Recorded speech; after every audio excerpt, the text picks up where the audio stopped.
All right, ready to dive into the world of Angela White. Wow, you weren't kidding about a deep dive. Articles, timelines, bios, even a podcast interview. This is quite the collection. It is, right. It's like we've got the ultimate Angela White starter pack. So where do we even begin?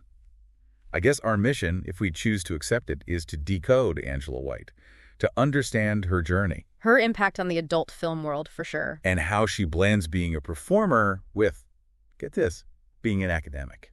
Now that is a unique combination. Not every day you find someone bridging those two worlds. Exactly. Speaking of beginnings, our timeline kicks off in 2003.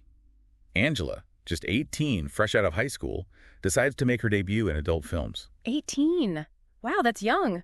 Most people that age are, I don't know, stressing over college applications. Right. Talk about taking initiative. She even flew to America for that first shoot. Now that shows some serious dedication. Flying across the world at 18, she must have known what she wanted. Oh, absolutely. And there's this almost cute story about her asking a teacher for advice about her anatomy before the shoot. You know, that little detail makes you realize there's a real person behind the industry image. A young woman facing a whole new experience. Humanizes it, you know. Definitely does. But here's where things take a turn. Fast forward to 2010. Angela White graduates with honors from the University of Melbourne, no less. Impressive. And her major. Gender studies. Wow, that's really something. Shows a real intellectual curiosity, wanting to understand the bigger picture of the industry she's in. And get this, her thesis focused on women's experiences in the Australian adult film industry. Which she later turned into a book. A published author, not your typical career path. Not at all. Really shatters those stereotypes people have about adult film performers. Totally. And her reason for choosing gender studies is fascinating. In one article, she mentions being bombarded with conflicting opinions about her work, so she wanted to explore those complexities. That drive to understand, that's commendable. Going beyond the surface level. Absolutely. And remember that time she dabbled in politics in Australia. How could we forget? Running with the Australian Sex Party, even filming a scene with another candidate, Zara Stardust, definitely made headlines. It did, didn't it? Shows how fearless she is, using her platform to get people talking about sex work in such a bold way. But let's rewind a bit. Back to her early days in the industry. All right, back to the beginning. So even before social media was a thing, Angela was researching ethical and safe production companies. That's from one of her interviews. Smart move, especially back then. Shows a real awareness, wanting to protect herself in an industry that, let's be honest, hasn't always had the best reputation. Exactly. And for her first 8 years, she mainly did girl films. She even talked about this fuck yeah principle, only taking on projects that truly excited her. I like that.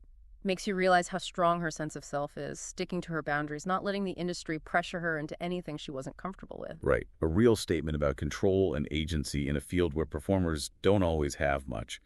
But let's get into the business side of things. The money talk. Yep. In one interview, she drops this surprising fact.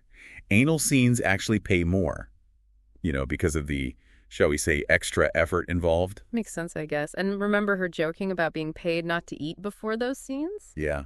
It's funny, but highlights the demands of certain types of performances. This is work, after all, not just glamour and easy money. Definitely. But it's clear from her interviews that money isn't her only driver. It's more about what creatively excites her, pushing boundaries, but on her own terms. And speaking of new frontiers, we have to talk about OnlyFans. How do you think this platform changed the game, both for the adult film world and for Angela specifically? OnlyFans is like a revolution, right?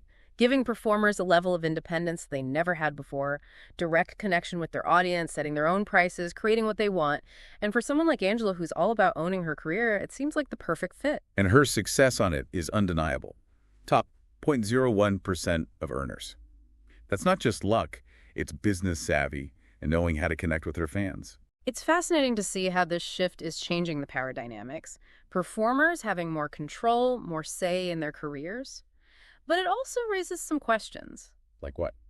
Well, does it really offer more freedom? Or are there new forms of exploitation? Is it a step toward a better model, or just the same old problems in a new package?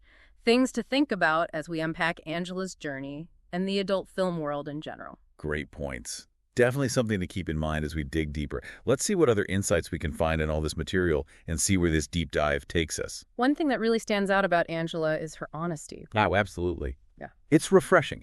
She doesn't shy away from talking about The realities of the adult film industry, No. the good, the bad, everything. Exactly. And that willingness to be open, to pull back the curtain, that's huge for breaking down the stigma. It really does. Reminds us there are actual people behind the scenes with their own stories and experiences. Like that scene with Manuel Ferrara we talked about, where she cried afterwards. Right. Went viral, didn't it? And some people maybe misinterpreted it, but she was clear about it being a genuine emotional response. It shows that even in an industry like that, vulnerability exists.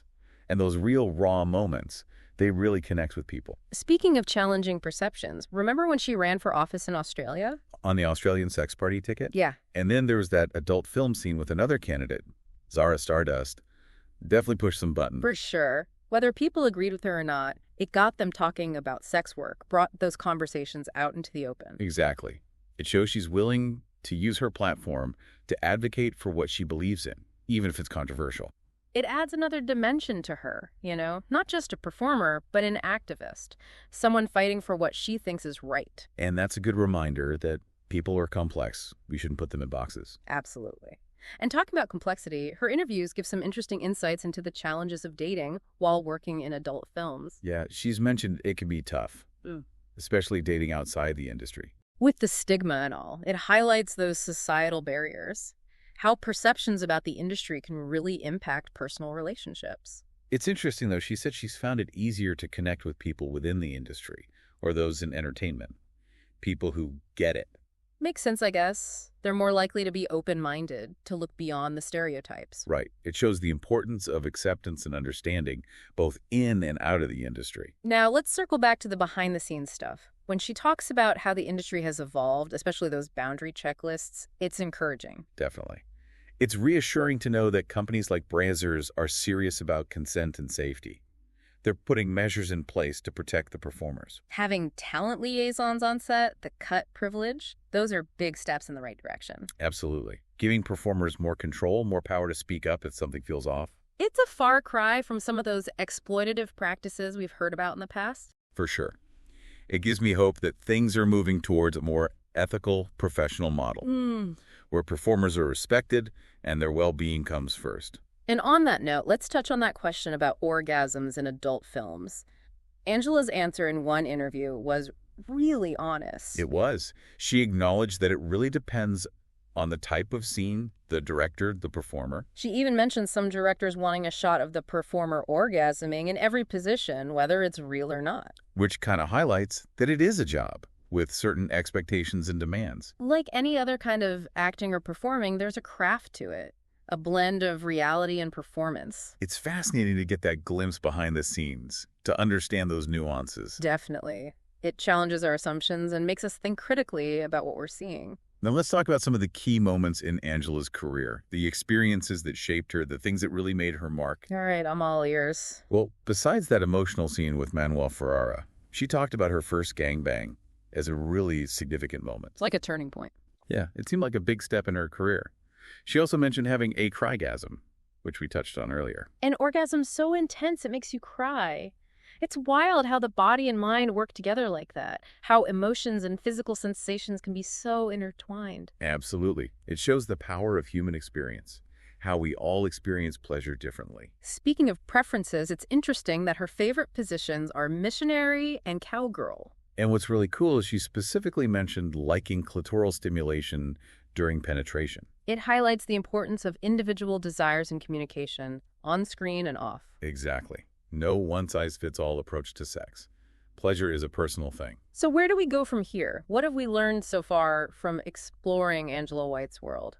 I think we've gotten a much deeper understanding of the adult film industry, how it's changing, the factors that are shaping it. We've seen the importance of consent, safety, transparency, how those principles are really making a difference. And we've seen Angela's willingness to challenge the status quo, to spark conversations, to use her voice, to advocate for change. It's been an eye-opener, that's for sure. And I'm curious to see what other revelations we'll uncover as we continue our deep dive. You know, it's mind-blowing how much the adult film world has changed, especially with OnlyFans exploding onto the scene. It really has. And Angela's career is a prime example of how performers are using these platforms to kind of, forge their own path. She's a pioneer, isn't she? Not only killing it financially on OnlyFans, but using it to talk about sex positivity, challenge those old-fashioned views. Totally. She's not just influencing the industry, she's pushing for change in society. Yeah. Destigmatizing sex work, advocating for workers' rights, a powerful voice. Her Life Uncut podcast interview was so eye-opening. The way she talked about consent on set, the pressures of performing, she didn't hold back. That kind of honesty is priceless. It cuts through all the myths and rumors, shows the human side of things. I was really struck by her talking about those boundary checklists. It's good to see companies like Brazzers taking those steps, prioritizing consent and safety. And having those talent liaisons, the cut privilege, it all points to a move towards a more ethical, respectful environment. It's a world away from how things used to be. It feels like the industry's growing up, becoming more responsible. And people like Angela, who are willing to be open about their experiences, they're driving that change, leading by example. One piece of advice she gave to aspiring performers really stuck with me.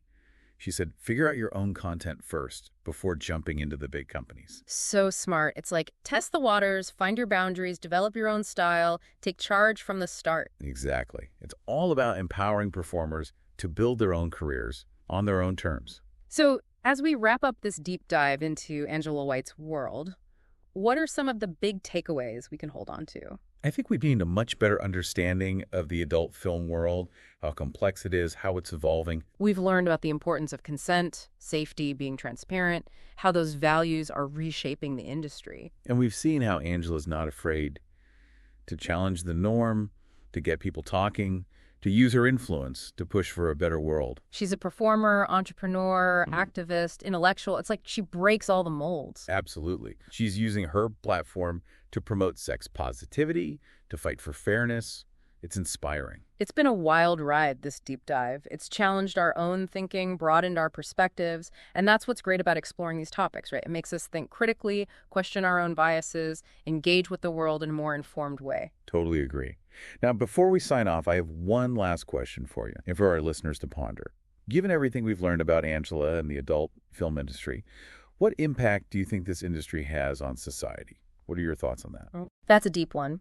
It's important to remember that the adult film industry is a reflection of how we view sex and sexuality as a society. As our attitudes change, the industry changes too.